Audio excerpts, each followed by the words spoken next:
کہا جاتا ہے جی داڑھی میں خط بنوایا جائے تو خط کی مقدار کیا ہوتی ہے، گال میں کیا ہے، حلق میں کیا ہے، وغیرہ وغیرہ۔ دیکھیں مسئلہ یہ ہے کہ جہاں تک جبڑا ہلتا ہے یہ آپ ہلائیں،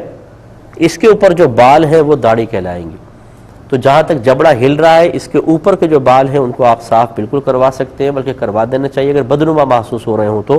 اور نیچے جو یہ گردن کی مردوں کی ہڈی ہوتی ہے ابھری ہوئی، جو بالغ ہو جانے کے بعد نکلتی ہے، اس ابھری ہوئی ہڈی تک داڑھی ہے، اس کے نیچے اگر بال آ گئے ہیں تو انہیں بال کو صاف کروا سکتے ہیں، یہی خط بنوانا ہوتا ہے۔ لیکن یہ بھی ہے کہ اگر داڑھی کے اطراف میں بال زیادہ بڑھ گئے ہیں، بے ترتیب ہو گئے ہیں، تو اس کو ترتیب وار کروانے میں بھی شرعاً کوئی حرج نہیں ہے۔ اور خصوصاً آج کل کے دور میں یہ میں پہلے بتا دوں کہ نبی کریم صلی اللہ علیہ وسلم سے داڑھی کے دائیں بائیں سے بال کاٹنا بھی ثابت ہے، اور آپ اگر بڑے بڑے علماء کو دیکھیں تو ایسا نظر بھی آپ کو آئے گا۔ تو اس لیے آج کل کے دور میں علماء کرام کو خاص طور پر اور خصوصی طور پہ جو میڈیا پہ تشریف لاتے ہیں انہیں اپنی حیات کو اچھا بنا کر رکھنا انتہائی ضروری ہے، تاکہ لوگوں کے دل میں دین کی رغبت پیدا ہو۔ اگر کوئی آپ کی داڑھی کو دیکھے گا، اس کو اچھی لگتی ہے تو وہ داڑھی رکھنے کی طرف آئے گا۔ اور اگر آپ نے اس کو سادگی کا نام دیا کہ جی میں تو سادہ سادہ رہتا ہوں، تو میں پھر میڈیا پہ پہلی بات تو نہ آئے، کیونکہ ہر ایک آپ کی سادگی کی حکمت تک پہنچ نہیں پا رہا ہوتا۔ وہ آپ کے داڑھی کے ٹیڑھے پن کو، بے ترتیب بالوں کو دیکھے گا، اس طرح زلفیں بکھری پڑی ہیں، عجیب و غریب حیات کے ساتھ اگر انسان آتا ہے اور کوئی دیکھ کر معذاللہ دین کے سلسلے میں بے رغبتی محسوس کرتا ہے، یا داڑھی یا زلفوں کے سلسلے میں اس کے دل میں کراہت پیدا ہوتی ہے، تو اس کا سبب آپ ہیں۔ ایک صحابی نبی کریم صلی اللہ علیہ وسلم کی خدمت میں آئے جن کے بال بکھرے ہوئے تھے، تو سرکار نے اس طرح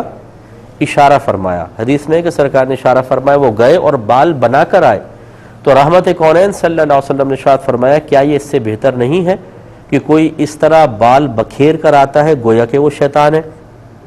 اب آپ اندازہ کریں کیسے سرکار نے اس کو تعبیر فرمایا، ناپسند فرمایا کہ اپنے آپ کو بے ترتیب رکھا جائے، اس طرح کے دیکھ کر کسی کے دل میں دین کی کراہت بیدار ہو، داڑھی کی کراہت، اور وہ کہے کہ یار اگر میں رکھوں گا تو میں بھی ایسے نظر آؤں گا۔ ایسا نہیں، بزرگی ان چیزوں کے اندر نہیں ہے کہ اپنے آپ کو بے ترتیب رکھ کر پیش کیا جائے اور ہم کہیں جی یہ بزرگی ہے کہ کپڑے میلے کچیلے سے ہوں، بغیر استری کے ہوں، داڑھی ٹیڑھی میڑھی ہو، زلفیں بکھری پڑی ہوں، تو اس کا نام بزرگی؟ اگر ایسا ہے تو ذرا نبی کریم صلی اللہ علیہ وسلم کی کوئی مثال ایسی دکھا دیں۔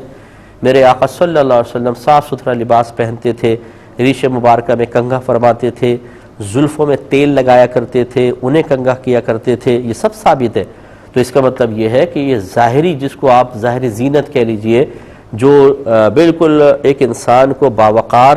اور خوبصورت اور باکمال بناتی ہے، اگرچہ میرے آقا تو پیدائشی باکمال ہیں، یقیناً یہ تعلیم امت کے لیے تھا، ورنہ سرکار کو کیا ضرورت تھی؟ آپ تو حسین و جمیل ہیں، آپ کی ہر طرح کی حیات آپ کی حسین و جمیل ہے، لیکن اس کے باوجود جو ظاہری طور پہ میرے آقا صلی اللہ علیہ وسلم نے اپنے آپ کو اس طرح ان چیزوں سے مزین کیا ہے، یہ امت کی تعلیم کے لیے ہے۔ تو کوئی برا نہ مانے میری ان باتوں کا، لیکن آپ تھوڑا سا غور کریں۔ اگر میرے پاس ٹائم نہیں ہے، ورنہ ٹائم ہوتا تو میں اس پہ آپ کو اتنے دلائل دے سکتا ہوں کہ ہمارے اکابرین نے اپنے آپ کو لوگوں کے سامنے جب پیش کیا ہے تو بالکل سنوار کر اور اچھے انداز سے پیش کیا ہے، تاکہ کسی کے دل میں کراہت پیدا نہ ہو۔ تو یہی مطلوب شرع بھی ہے، تو اس لیے اپنے آپ کو ذرا سنوار کر رکھیں۔ اور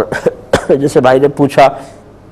کہ داڑھی میں خط وغیرہ کا، تو اس لیے اگر بے ترتیب بال ہیں، برا محسوس ہوتے ہیں، تو خط بنا کر رکھیں، اس میں شرعاً کوئی حرج نہیں ہے۔ اللہ تعالیٰ عمل کی توفیق عطا فرمائے۔ ای میل ایڈریس چل رہا ہوگا، جو بھائی بہن ہمیں میل کرنا چاہیں میل کر سکتے ہیں۔ اگر کسی بھائی بہن کو دیر ہو جائے جواب ملنے میں تو ناراض مت ہوا کریں، میرے پاس بہت میری مصروفیت ہے، اب میں اپنی پوری کہانی آپ کو یہاں پہ سناؤں تو وہ بھی غیر مناسب ہے، لیکن سمجھ جائیں کہ بہت ہماری مصروفیت ہے۔ اگر آپ کو جلدی جواب چاہیے تو آپ کہیں سے بھی رجوع کر سکتے ہیں، ہم آپ کو مجبور نہیں کرتے کہ آپ مجھے میل کریں، آپ کہیں سے بھی معلوم کر لیا کریں۔ اب اپنے میزبان کو، ہماری کیو ٹی وی کی پوری ٹیم کو اجازت مرحمت فرمائے۔ آپ ہمارے لیے دعا کیجیے، ہم آپ کے لیے دعا گو ہیں کہ اللہ تبارک و تعالی آپ کو اللہ تعالی اپنا قرب عطا فرمائے، آپ کو بلند درجات عطا فرمائے، آپ کی تمام پریشانیوں کو دور فرمائے، آمین۔ وآخر دعوانا ان الحمدللہ رب العالمین۔